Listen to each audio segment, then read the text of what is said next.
So happy that you all are here this morning. Thank you for joining us. We are going to pivot away from the Old Testament this week. I know, everybody's like, yes, cool. I was reading the lectionary passages for the Old Testament, and I was like, man, none of these are really doing it for me. Like, they're just not resonating. And I looked at the Mark passage, and I was like, this one, however, is exciting. So we are returning to the Gospels. We're going to hang out in Mark this morning. I can't promise that we're going to be doing that every week, but today we've made the shift. We spent a good little time in the Old Testament. So I'm going to be reading the passage. You can read along or just listen to the words. It's Mark 10, verses 46 through 52. They came to Jericho. As he and his disciples and a large crowd were leaving Jericho, Bartimaeus, son of Timaeus, a blind beggar, was sitting by the roadside. When he heard that it was Jesus of Nazareth, he began to shout out and say, "Jesus, Son of David, have mercy on me." Many sternly ordered him to be quiet, but he cried out even more loudly, "Son of David, have mercy on me." Jesus stood still and said, "Call him here." And they called the blind man, saying to him, "Take heart, get up, he's calling you."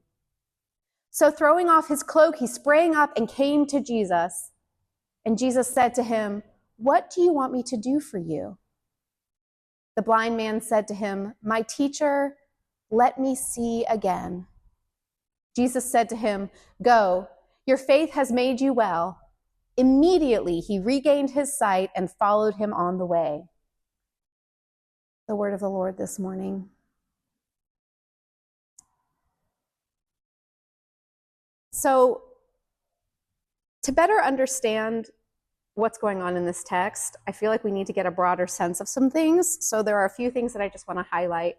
I'm going to get just a little bit nerdy with you guys, and I'm going to try and make it interesting, though. So I'll throw in some jokes so that we can all stay engaged.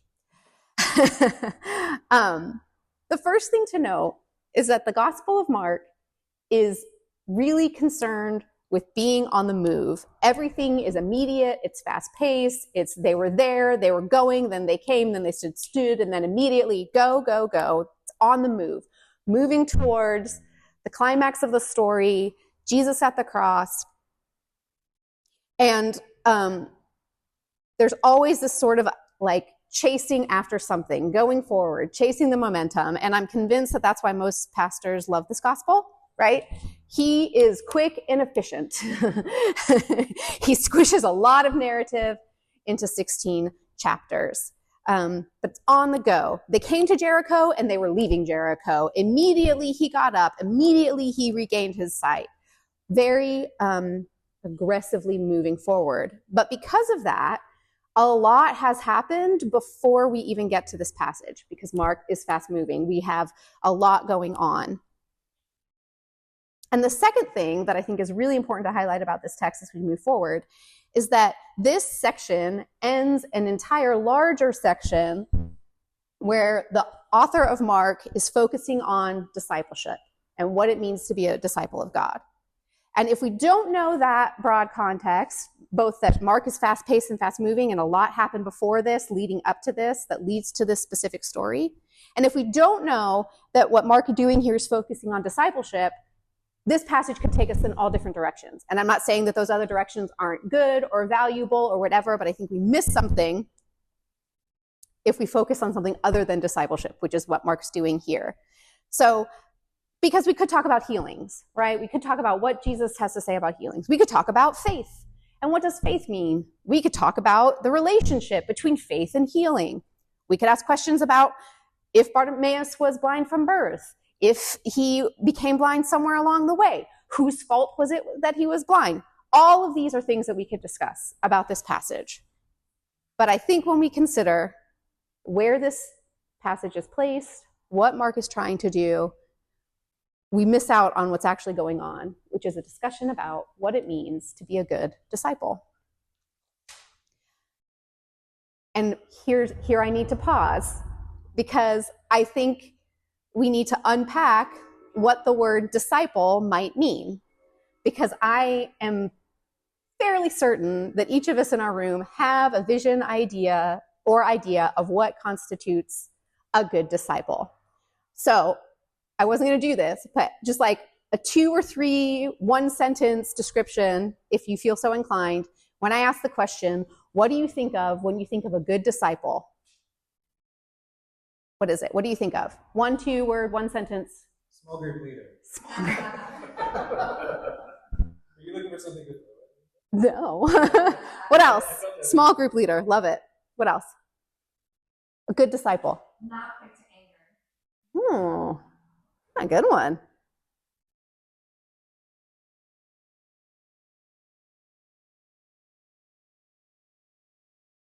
Tries to what? Embody. Yeah, that's good. You guys are coming up with way better answers than what came to my mind, but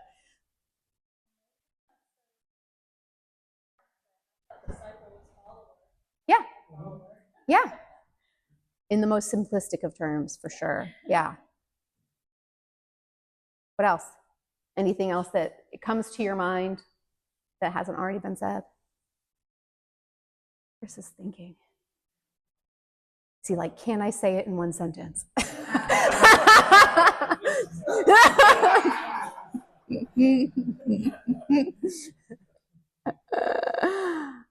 So for me, like, nobody said the things that I said. So me, growing up, good Christian girl, when I thought of a disciple, I thought immediately of the missionaries that went out into the wildernesses of the world for the sake of the call to proclaim Jesus to people who they thought didn't know Jesus. When I thought of disciples growing up, I thought of like the martyrs, right? The 2nd and 3rd century people who declared Jesus and the consequence was death.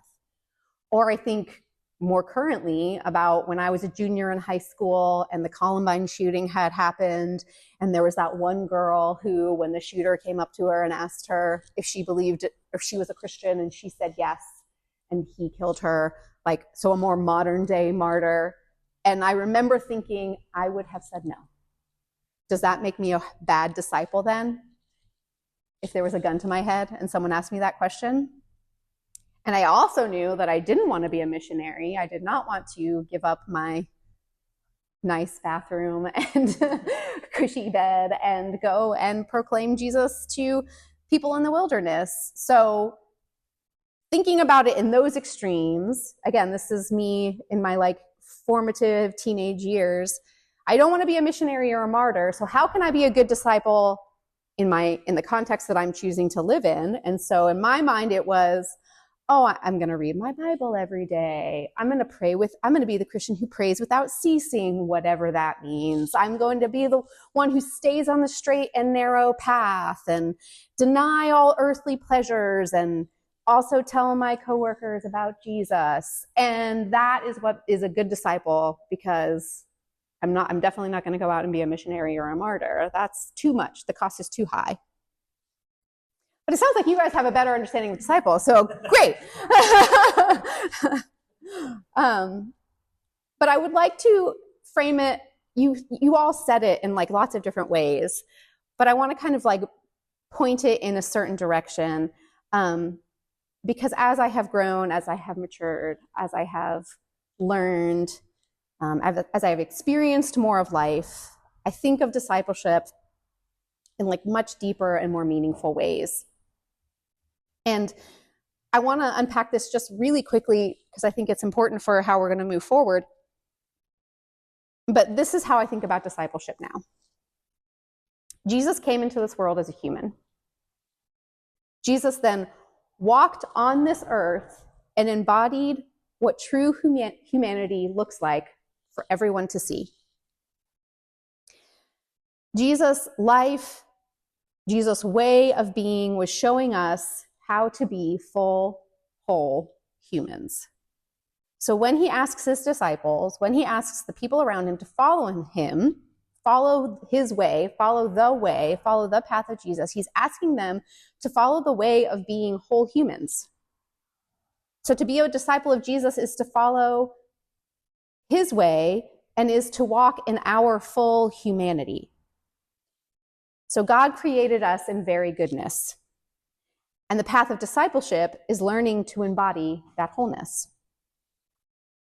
So for me, framing it in those terms shifts my vision when I think about what it means to be a good disciple, when I think about what this blind beggar is going to teach us. Is I ask the question, like, yes, what does it mean to be a good disciple? And I think also what it means to be a whole human. So let's just keep that in our minds as we move forward. So we have this fast-paced narrative, finishing up a focus on discipleship. And like I said earlier, if we don't know what's happened before, we're going to miss out on some of the really good stuff that's happening in this text. So I want to highlight a few events that happen in the same chapter. In the same chapter, we have not gone far, and a lot has happened. I'm not going to mention everything that happens in this chapter, but I want to highlight a few things because I think they're important. This chapter begins with children wanting to approach Jesus and like hug him. I don't know what they want to do, actually, just like come around him. They gravitate towards Jesus, and the disciples are kind of like, don't do that, like stay away from Jesus. But Jesus says, no, like have the children come to me. Like I want to be around the children. Don't prevent them from coming to me. And then after that, we have a rich man who kneels before Jesus in all of his piety and asks him, what he must do to gain eternal life. And Jesus says, well, you're going to need to sell all your possessions and come and follow me. And the rich man's like, no, and walks away. He's unwilling to give up his possessions. And then some other dialogue happens. And then immediately before this passage on the blind beggar, we have James and John, two of Jesus's main disciples, who approach Jesus asking him for something. And Jesus asks, what do you want me to do for you? And they ask him to sit on Jesus's right and left when he comes into his kingdom. And Jesus tells them what the cost is. The cost is that you will become last. If you desire to be first, you will be last. And those who are last will be first. The cost of sitting at my right and my left are service. It's not the power you think you want. And just as another quick little aside, let's remember that the disciples are thinking in very earthly terms here. There was this kind of expectation that Jesus would lead a rebellion against the Roman oppressors, that Israel would finally become a free land again, free to rule themselves, free to practice their religion and practice their life without empirical rule that they have been experiencing for centuries. So when James and John ask to sit at his right and left, they're asking for positions of power in a very real, very earthly sense. And then we come to Bartimaeus. They go to Jericho. They're now leaving Jericho. That's 2 sentences, by the way. They go into Jericho. They're leaving Jericho. Gotta love Mark. Efficient, right? But what we see, what I want to pull out in the encounter, is that blind Bartimaeus,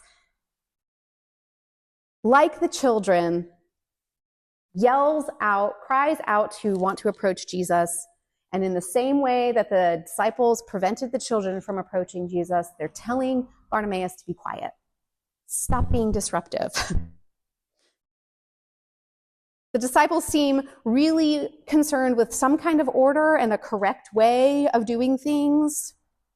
There's like a right way to voice our desires that the disciples would like to embody, and Bartimaeus is going against that order.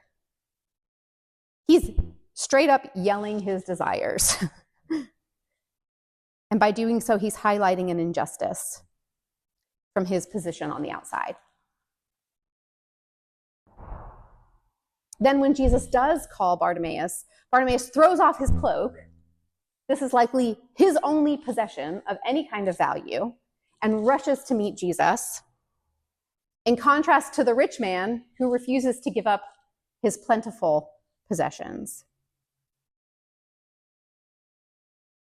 Bartimaeus throws it off, throws it aside to meet Jesus.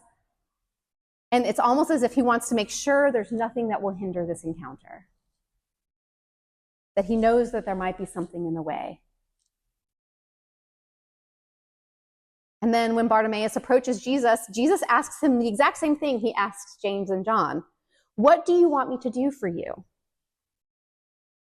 And Bartimaeus only asks for what he needs, his sight. He's not asking for power or position. He just wants to see. And I find that interesting because in a lot of ways, I think he's already seeing clearly. The disciples and the rich man were blinded by their positions of privilege.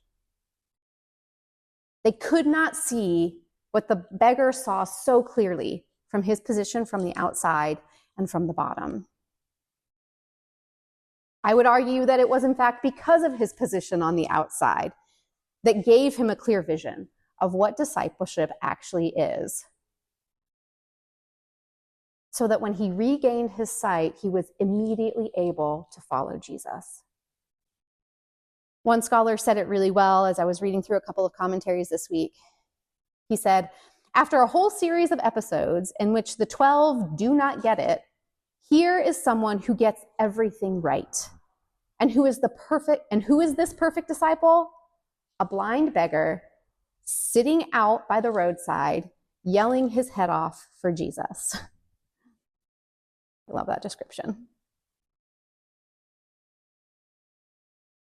So I do want to spend time discussing kind of what comes up for you through the things I've highlighted in this. But I just want to, here's my response, and then we can talk about it.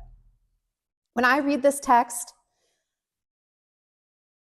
I see a person who actually does understand Jesus' assignment. I see a man who cries in disruption, and his disruptive cries make those with privilege uncomfortable. I resonate so much with blind Bartimaeus. The number of times I have been told to be quiet, to be smaller, to diminish. The number of times our church community has been told that we're dangerous and that we should close our doors.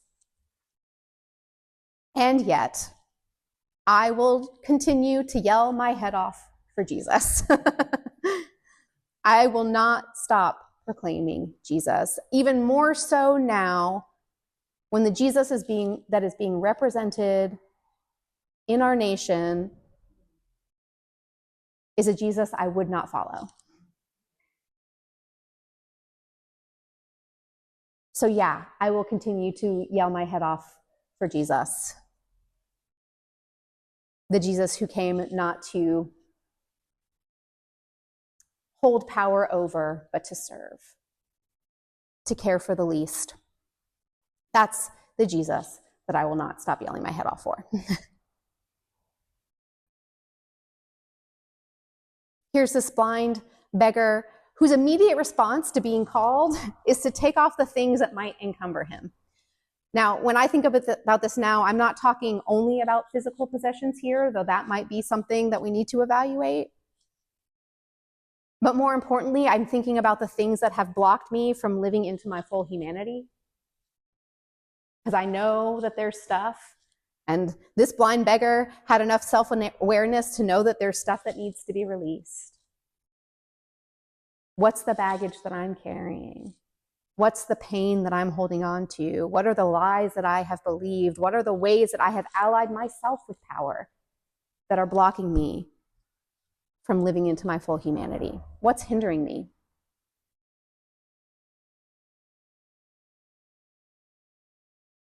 And then Jesus asks Bartimaeus what he wants.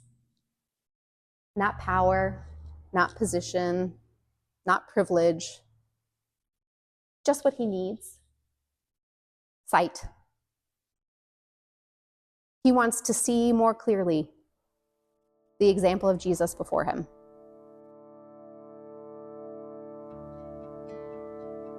So, put succinctly, what makes a good disciple? A disruptor against injustice. Someone who knows that there are things that need to be taken off, someone who wants to see more clearly.